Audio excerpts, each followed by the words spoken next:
I would love to know what your favorite part of the Melodifestivalen experience is. Yeah, well, it's for me, it's two things. First of all, just creating this team around the number and around the song. You know, there's a choreographer, a stylist, the songwriters, the manager, everything. And everyone plays such an important role. And at the end of that week, you just feel like a big family. And I also love to learn from other people. So that is one thing. And the other thing, of course, is the love from the audience and from the viewers that I've been fortunate enough to get basically every time. And you mentioned it's like family. Is it a case of reuniting with people, sort of same people each year, or you take part? Yeah, so with Ashes to Ashes and Kingdom Come and this song, Higher Power, I am working with the same team.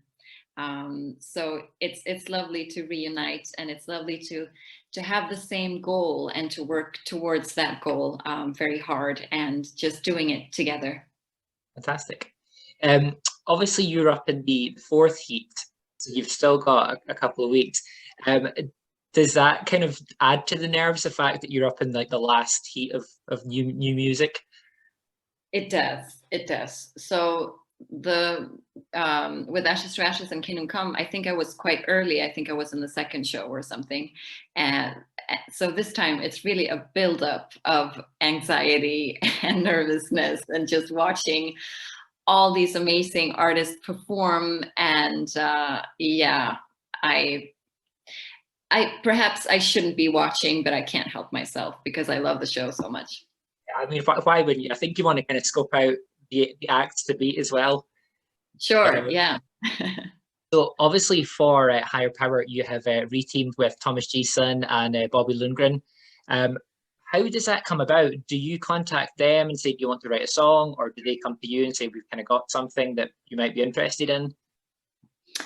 So I've worked with Bobby since I was 17, I think. And way back when I was 17, he contacted me and he said that he wanted me to do a demo on a song that was "This Is My Life," which I competed with in 2010 and also in Eurovision Song Contest. So that has been a long relationship and collaboration with him. And then back in 2019, he contacted me again, and he had written something together with Jason.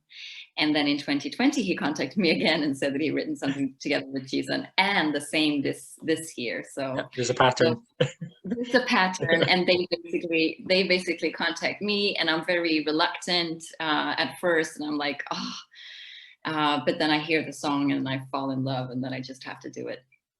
Pattern repeats. Yeah, amazing. Yeah. Thinking of higher power, lyrically, it seems like such a big term, like a higher power. Are you able to kind of talk a little bit about the kind of meaning behind the song?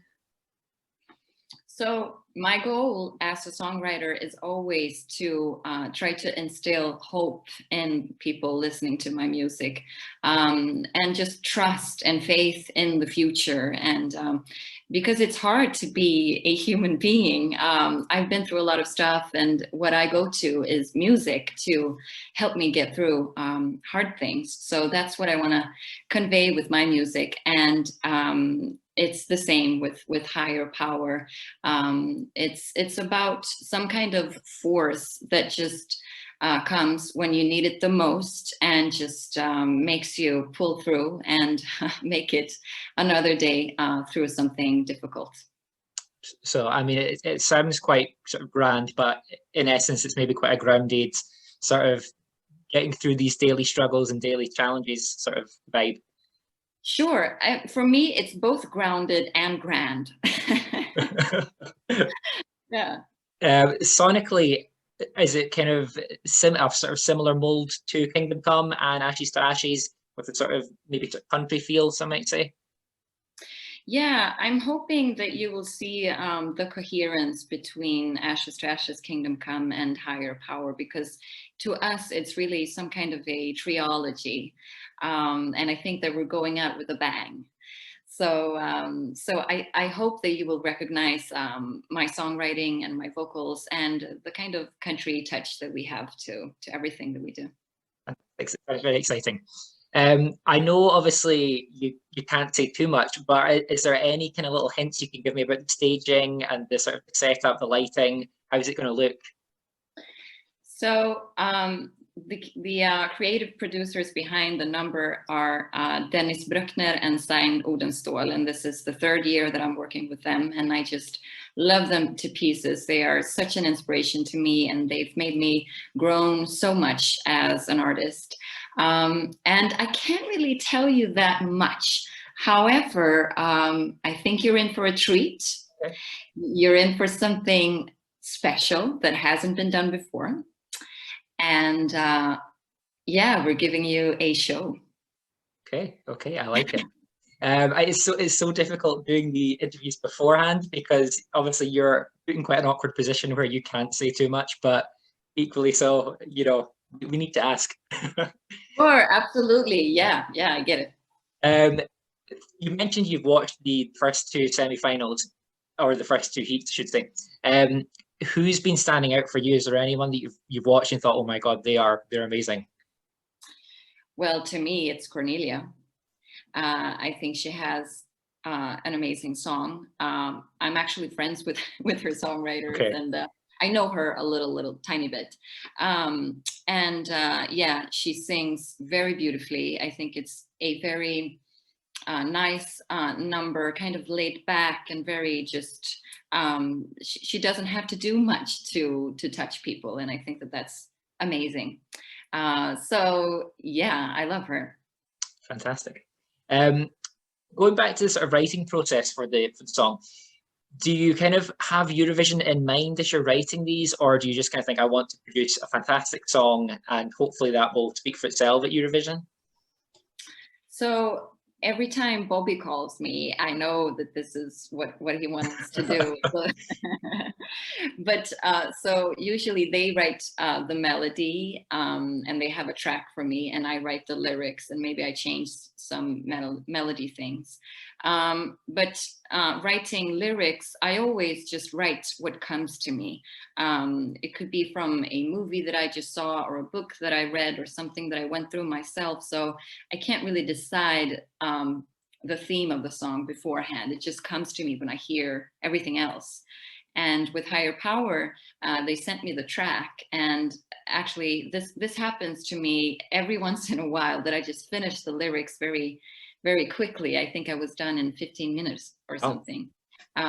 So that's a sign for me that I'm onto something good. It's like I'm connected to, you know, everything, and it just flows through me. All clicks into place. Yeah. Thinking back of your previous entries to Eurovision, Melodifestivalen, I would love to kind of go through your three and kind of just discuss your thoughts on them now, because obviously, you know, some of them are a wee while ago, so you might have kind of, you know, changed your opinion. Or yeah, so starting with This Is My Life, kind of what does that mean to you? Oh, I love that song. I had just been in Swedish Idol, and I ended up fifth, and then I was signed to a record label for a year, and they decided whether or not they wanted to release something with me, and they decided no. So I was back in school, and I was really just struggling with myself, you know, what am I going to do with my life, you know, that kind of thing. And Bobby called me, and then the rest is history. So that's really yeah, a special one for me. Yeah, life-changing. Yeah. Then going on to Ashes to Ashes. Oh, the first thing that I'm thinking about is just how nervous I was. I mean, I came back into the competition. I was in medical school. I hadn't been on TV really for a few years, and I definitely hadn't been on a big stage with a full audience for quite some time. So I was very nervous, very insecure. Yeah, it was the first few days were awful, but then, you know, I made it through, and I'm just really happy that I had the courage, despite all the things going on inside me to do it. And was that a kind of experience a bit like riding a bike, where you have the kind of doubt after it's been quite a long time, and then you get back to it and it just feels right again? Sorry, I didn't get the question. Oh, sorry. Was it kind of like riding a bike in the sense that maybe you haven't done it for a long time and then you step back onto the stage and it just feels right again? Somehow it felt like the first time riding a bike. Yeah, trying to learn it, trying to find the balance. And I mean, I had forgotten how hard it is to perform on television. I mean, you think that you're giving so much with your facial expressions and with your body and everything. And then you look at it and you're like, oh my God, I look dead. I look like a bitch. I mean, it's really difficult. I mean, for people trying it the first time, they'll notice that you don't look the way you think you look. So you have to exaggerate everything, Yeah. but you can't exaggerate too much because then it's not authentic. So it's really a balance. That's tough. And then lastly, Kingdom Come. Yeah. What's your take on that now? Oh, I just loved my dancers on stage. They gave me so much energy and inspiration. It was great not to be alone on stage. I really felt like we did it together, and I had this army, and they were there for me, and I was there for them. So it was an extraordinary experience. And that was such a fan favorite as well. Was there a kind of slight bit of relief in the sense that the song didn't win, and that obviously led to the sort of cancelled contest? Was there part of you that thought, well, if it wasn't going to happen, maybe that was a year that it didn't happen? Well, that would have been just my luck, right? Winning and then everything happening. So no, I just felt I felt really sorry for the mamas, obviously, and I was just really happy with my third place. Yeah, all I can remember is at the after party that I was just very, very happy with my performance and with all the love. I mean, it's 1 in a million to get to do this even, and then making it to bronze medal I was very happy. A huge achievement. Thinking back to your time at Eurovision in 2010, what was the most surreal moment of that experience? Did you kind of take it all in, or was it a bit of a blur now? I think the most surreal moment was because that year some big names in Sweden competed, like Peter Jöback and Pernilla Wahlgren, and yeah. So, and I was kind of an underdog. I was very young. I was very inexperienced. Nobody really thought that I would even make it to the final. So I remember standing because there are press conferences and the journalists can approach you, and there was a long queue to all the other artists, and nobody really wanted to talk to me. And then we made it straight to the final after the first show. So that was an incredible moment for me. I remember that I just screamed so loudly, and I was in shock, and I really couldn't believe it because nobody else had believed it, including myself. So. No, I think it must be quite a sort of euphoric feeling just to think you've done it, and the public have taken to it, the juries have taken to it. It must be hard to kind of compare that to any other feeling. Yeah, it's a special feeling. Thinking of your kind of other releases, you recently collaborated with Tyler Rich on Bottom of This Bottle, a great country track. What is it that appeals to you about the country genre? Well, I started with listening to kind of singer-songwriter music, soul music, and then I came across country when I was like in my early 20s or something. I just think that there is something to the storytelling. I have some Irish heritage, okay. And I can really see that kind of folk music in there too. And just, I think they say there 4 chords and the truth. So there's really a lot of truth into the country music songwriting, and I guess that is what I love. I love stories. I love storytelling, and I love me some guitars. Yeah, absolutely. Have you got any favorites working in the country genre at the moment? I mean, sure, Dolly Parton must be. I think everyone loves Dolly, regardless of whether you're a country fan or not. I mean, she is such a legend. She is one of the best songwriters in the world, and a great singer, kind of an underrated singer somehow. I don't know why. There's this Swedish band called First Aid Kit. Have you heard of them? Yes, Yeah, yes. yeah. They kind of started to build up quite a bit of kind of steam in the UK. Yeah. Got quite a lot of radio airplay here. Yeah, I do like First Aid Kit. Oh, cool. Yeah, I love them. I think they're very, very good. Have you had the chance to visit or to write in Nashville? No, I haven't. A lot of my songwriter colleagues have been, and they keep telling me that I should go, and I really want to go. Now I haven't been able to because of, everything.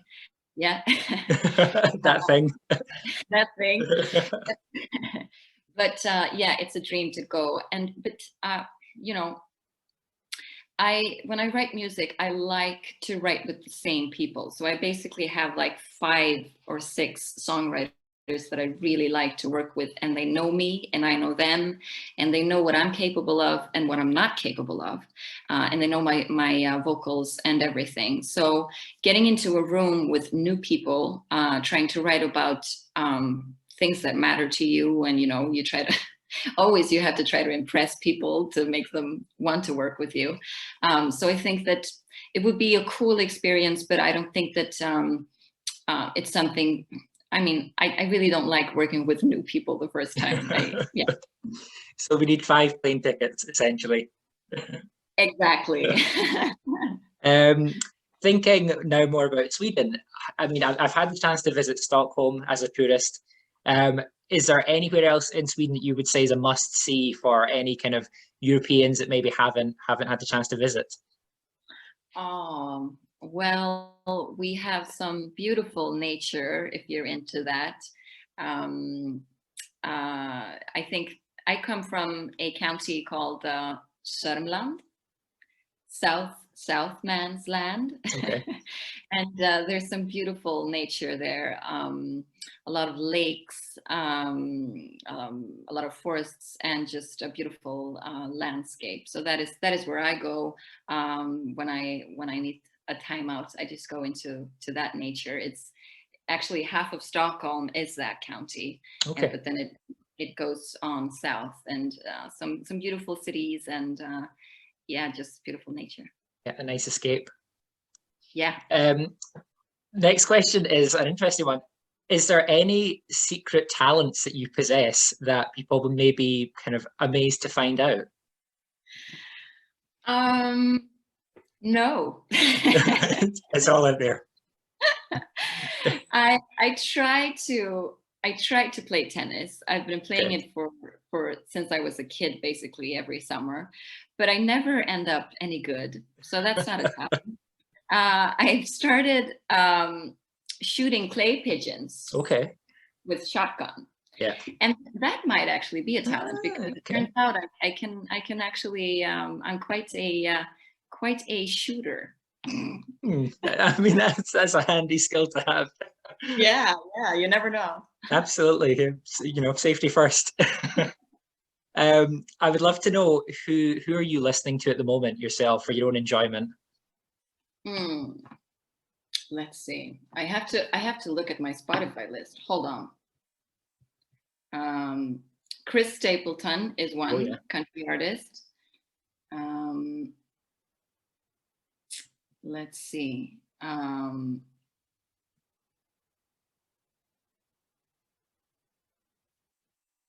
Ryan Adams, I've been listening to a lot. He's a god of mine.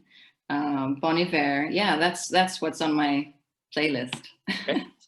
I would love to either finish. I'll give you the choice. I've got a mellow quiz or a quick fire question round. I'll let you choose what you'd rather. What was the second choice? A quick fire question round. Quickfire, what is that? So it's just like really quick, first answer that comes into your head, answers. Okay, I'll do that. I did the second one, Quickfire. The second one. Okay, right. Favorite movie? Interstellar. The scariest animal? Snake. Sweet or savory food? Food. Yeah, sweet or savory. Savory, obviously, if it's food. Your worst habit? Unfortunately, I do smokeless tobacco. We call it snus in Sweden. It's a thing we put on with nicotine. Yeah. The most starstruck you've ever been? I think it was when I met Bonnie Raitt, also a very big country artist. I opened for her in Stockholm and I got to meet her backstage. Yeah. Amazing. Favorite smell? That's a weird one. Favorite smell? Actually, basement. You know, when it's kind of moldy and old, there's something to it. You have to try it. Okay, I'll look out for that. The one song that you would listen to for the rest of your life? Fast Car, Tracy Chapman. And lastly, the most used app on your phone? Gmail, I think. That's efficient. Yeah. It's not TikTok, it's Gmail. I like that. Well, it was so nice to talk to you, and I am really, really excited to hear Higher Power and see the staging, and it sounds wonderful. So I have my fingers crossed for you. Thank you so much. Thank you for having me. That's okay.